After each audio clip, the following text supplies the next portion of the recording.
The sun sank beneath the peaks of the Sierra Madre, not with a gentle fade, but a swift, dramatic plunge that stained the sky the color of dried blood and pulverized jade.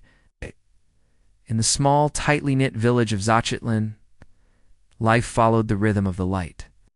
When the light departed, so did the human spirit, yielding the trails to the unseen. This region, rooted deep in Mesoamerican lore, knew the darkness was not merely the absence of the sun, but the domain of potent, watchful spirits. Chief among these was Tlacolotl, the night traveler, spectral being whose legend was whispered in the hearthglow and forbidden on the open road. Tlacolotl was not a demon, but a trickster and guardian of balance, said to steal the steps in the sight of those who walked the sacred night with arrogance or greed. His form was rumored to be fluid, sometimes a massive silent owl, other times a humble, elderly farmer, always blending with the shadows of the maize fields. Eichel, however, was a modern man-a-tame, or porter, whose sturdy back and quick feet were his trade, and whose skepticism was his shield. Eichel was only 23, but he had crossed the treacherous obsidian pass more times than the village elders had fingers. Tlacolotl Eichel would scoff to his peers, tightening the straps on his Mecapal forehead strap before a dawn departure. The fear of children and tired grandmothers. He believed the legends were simply a way for the elders to keep the young from risking their lives on paths made treacherous by steep ravines and loose stone. That afternoon, Eichel received an offer that silenced even his usual swagger. A wealthy merchant from the coast, Don Armando, needed a critical shipment of carved jade delivered to a remote city temple. The delivery was urgent, required before the third day's sun rose, and the journey would take a full 28 hours of non-stop travel. This meant crossing the Obsidian Pass, the most sacred and dangerous stretch of the trail, entirely under the cloak of night. No one travels the pass at night, Don Armando, Eichel's partner, the cautious old Teeple, warned, his voice shaking slightly. The path belongs to Tlacolotl after the last shadow. Don Armando, a man of ruthless commerce, merely sneered. Fear is cheap, old man, Eichel. He addressed the young man. The price is 30 times your usual fee. Enough to buy your own small field? Eichel looked at the jade, glittering with a cold, almost unnatural luminescence, and then at the promised pouch of silver. Greed was a sharp, tempting serpent. The night is just like the day, only darker, Eichel announced, accepting the price with a confident, reckless grin. I will make the delivery. Tell your Tlacolotl to stay out of my way. He strapped the heavy, polished wooden frame to his back. The carved jade idols, wrapped in thick cloth, felt unusually cold against his spine.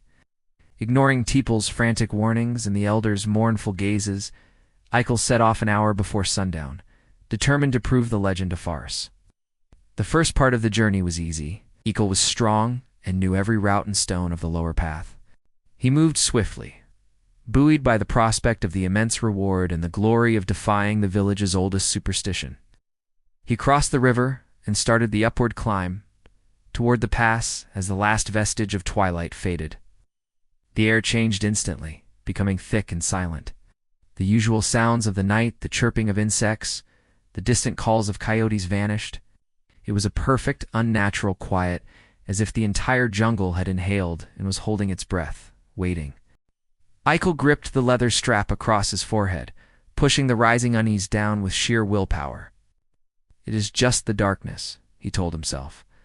Then he heard it, the first hoot of an owl. It was not a distant sound, but immediately above him, loud and resonant. The sound was too deep, too human-like, holding a note of profound ancient amusement that sent a shiver down his neck. Eichel stumbled slightly, catching himself on a thorny vine. He spun around, trying to pierce the blackness with his eyes, but saw only the unyielding silhouettes of the pines. He pulled out his small torch, lighting the resin wick. But the light seemed weak and sickly, barely pushing back the encroaching black. He realized the darkness on the pass was different. It felt heavy, viscous, as though it resisted the very notion of light. He continued, moving faster, trying to outrun the silence and the watchful presence he now felt keenly at his heels. He passed the great stone carved with the serpent Quetzalcoatl, the traditional boundary marker, and officially entered the domain of Tlacolotl. Suddenly, Eichel tripped over a root he swore had not been there a moment ago, crashing to his knees. The impact jarred the jade cargo. He quickly checked the load, terrified the valuable cargo might have been damaged, ignoring the scrapes on his own skin. When he stood up, something was wrong. The path, which had been winding upward along the cliff, now seemed to slope downward. He looked back, but the trail he had just walked was indistinct, shrouded by shadows that seemed to coil and writhe on their own. He consulted the stars, his only reliable guide, but the canopy above seemed thicker than he remembered, blocking the familiar constellations. He chose a direction and pressed on, relying on his instinct, the only weapon left against the trickery of the night. After an hour of frantic walking, he found himself standing at the foot of the Tlacolotl stone once more. He was back where he started. Panic, cold and sharp, began to grip him. The night traveler had stolen his steps. Eichel dropped his load and paced back and forth, swearing under his breath, convinced he was caught in some natural loop caused by fatigue. He grabbed the cargo again and started forward with renewed desperate determination, trying to memorize every tree and boulder. 20 minutes later, he heard the faint, echoing sound of running water. He recognized the sound, the small tributary waterfall, barely 200 steps from the village. He had been walking for nearly 6 hours and had traveled barely a quarter of a league. "Tlacolotl," he screamed into the blackness, his voice swallowed instantly by the heavy air. "Show yourself, coward." His shout was answered only by the same deep, echoing hoot of the giant owl, closer this time, and filled with such deep rolling laughter that it sounded like distant thunder. Eichel, now trembling, realized he was not physically lost, but spiritually lost, trapped within his own arrogant mind. He thought of his village, the elders who warned him, and the greedy merchant whose payment had driven him into the night. He slumped against a cold rock, exhausted. He knew he could not force his way through the pass. The night traveler was in control. "What do you want?" Eichel whispered, no longer challenging, but pleading with the unseen presence. The air around him shimmered. The darkness intensified for a moment, and then a figure materialized beside him. It was not a fearsome, feathered monster, but a very old man, dressed in simple, woven cotton, leaning heavily on a carved staff. The man's eyes, however, were not old. They were huge, round, and luminous like those of a nocturnal bird, fixed upon Eichel with unreadable patience. "You carry a great weight, young traveler," the old man said, his voice a dry, rustling sound, like cornstalks in a brittle breeze. "You mistake the path for your destination," Eichel stammered, unable to form a coherent word. He knew instantly this was the Tlacolotl. "I have a contract," Eichel finally managed, pointing a shaky finger at the jade cargo. "I must deliver this before the sun." The old man nodded slowly, his luminous eyes resting on the jade. "The jade is not heavy, Eichel. Your need for the silver is the weight that crushes you. I was sent by Don Armando." "It is sacred cargo for the temple," Eichel insisted, desperation creeping into his voice. Tlacolotl laughed again, a soft, dry sound. "The night knows the greed that drives the day, Eichel. The temple needs no jade brought by disrespect." He pointed his staff at the cargo. "The pass is not a road for speed. It is a place of Tlamanali, the offering." "What are you offering, Eichel?" Eichel thought of his boast, his scorn for the legends, his defiance of the elders' wisdom. "Arrogance," he admitted, his voice barely a breath. The old man smiled slightly. "And that is the weight I have stolen. I did not steal your steps. I merely stopped your mind from racing ahead of your feet." Tlacolotl explained that he was the guardian of the night's humility. "The darkness forces you to see only what is directly in front of you. You claimed the night belonged to you. Now you must acknowledge it belongs to the balance," Tlacolotl finished. Eichel sat in the dirt, the cold jade now feeling heavier than stone, suddenly understanding the true danger of the Tlacolotl. He didn't want to hurt him. He wanted to teach him. It was a merciless teacher of respect. Eichel looked at his cargo. He realized he had packed several personal items, extra rations, a new heavy knife, and a small, unnecessary gold figurine he hoped to sell. These were the items of his greed and excess, the weights he had added to the necessary burden of the jade. He unstrapped the load and meticulously removed the extra non-essential items, placing them neatly in a pile on the ground. He then took his own water skin and poured a small offering onto the dirt, a gesture of respect to the land he had insulted.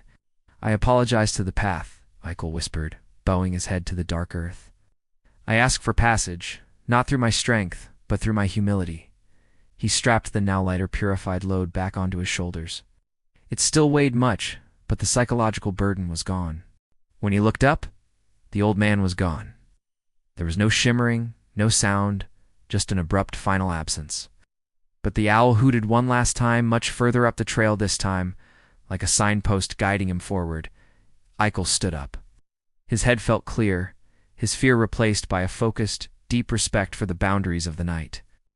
He knew he was still late, but he proceeded slowly, carefully, no longer fighting the shadows, but watching them for guidance. As he walked, he realized the darkness was no longer a solid wall, but a tapestry woven with subtle, familiar signs. He saw the faint, pale glow of certain mosses on the northern side of the trees. He heard the difference in the wind passing between two specific boulders. These were the things he had always ignored in his rush, relying only on his daytime memory. He walked for what felt like endless hours, but this time, he was making progress. Every step was earned, every gain was permanent. Just as the eastern sky began to bleed from black to a pale, hopeful gray, Eichel reached the final ridge of the pass. Below him, the lights of the city temple flickered like tiny distant stars. He arrived at the merchant's house just as the first sunbeam struck the highest roof tile, barely meeting the deadline. Don Armando was furious about the delay, but the jade was intact and delivered, and he was forced to pay the immense fee. Eichel took the silver pouch, but the joy of the wealth was tempered by the memory of the luminous, wise eyes in the darkness. He returned to Zachitlan immediately, arriving not with a boast, but with a quiet, profound exhaustion. He told the elder, his voice hushed, what had happened on the pass, recounting the owl's laughter and the old man's gentle judgment. The elder listened patiently. Tlacolotl is the balance, he confirmed. The night traveler keeps us humble, Eichel. He teaches us that even the shortest path requires respect. Eichel never scoffed at the legends again. He continued his work as a tame, but his pace was slower, his observations sharper. He still walked the paths, but he never crossed the obsidian pass after sunset, remembering that some places demand complete, solemn respect. He learned that the greatest fear was not of the spirit, but of the arrogance that blinds a person to the sacred limits of the world. The true lesson of Tlacolotl was not to stop traveling, but to travel with honor, recognizing the wisdom of the unseen guardians. This deep Mesoamerican legend reminds us that the greatest weight we carry is often our own ego, and that humility is the only passport needed for the sacred journey of life. The paths we take are not just dirt and stone, but tests set by the spirits of the land to ensure our hearts remain focused. Have you ever felt the night traveler's presence on a path you took too lightly?